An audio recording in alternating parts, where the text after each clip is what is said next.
José Manuel Edo Santiso presentou o pasado sábado no Casino de Chantada As Pontes do Egosún, a súa última obra editada en galego e agora tamén en castelán.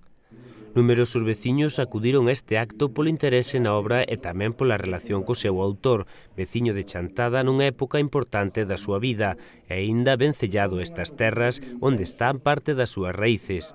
A miña vinculación con Chantada é de sempre, de toda a vida. Eu estudei aquí no instituto durante moitos anos. Meu pai, en paz descanse, pois era de Chantada, de Soane, para ser exactos. Entón, pois, as miñas raíces de algún xeito están aquí. Edo Santiso é diplomado en Maxisterio e licenciado en Pedagogía e xa ten publicado varias obras. Tamén nos falou da que nos ocupa. As Pontes do Egosún, un conxunto de relatos cun obxectivo común. Este é un libro que son 26 relatos curtos, vale? Nos cales, bueno, pois as persoaxes teñense que enfrentar a unha serie de conflictos, de problemas, que lles levan a, ou que desembocan nunha nova vida moi distinta á que tiñen. O que se busca é que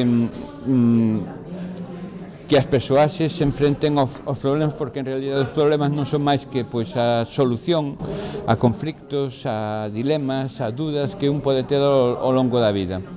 Os seus dous libros previos do xénero ensaístico foron editados por Tórculo, O neno do século XXI, publicado en 1997, e Diálogos sobre educación en 1999.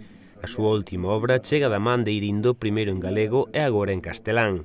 O neno do século XXI é un libro digamos, educativo, donde se fala do desenvolvemento do neno desde a fecundación ata aproximadamente os 10 anos. E Diálogos sobre educación é un libro sobre a historia da educación, as teorías educativas de Rousseau e Pestalozzi, desde unha perspectiva actual. Quedámonos co seu convite a mudar a súa vida a través da literatura e en concreto de As Pontes do Egosún.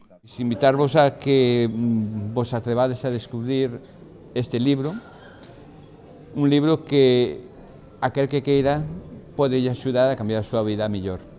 Nada é imposible, o imposible non existe. Tarda un pouquiño máis, pero sempre chega. A partir de que tes que empezar a valorar o que tes. É moi fácil desear ter un gran coche, unha gran casa, moitos luxos e moito diñeiro, pero se non valoras o que tes non eres nada. Hai que empezar por valorarse a un mesmo e valorar o que ten. Unha persona non é máis rica nin millor porque teña máis cartos. A miúdo suele ser o contrario. Edo Santiso aparece vencellado a esa xeración dos novísimos nada no Instituto de Chantada, onde un grupo de 11 mozos da localidade participan en diversas exposicións de pintura da man do seu profesor de debuxo Xosé Arteaga. Realizou exposicións conxuntas en diversas salas en toda Galicia.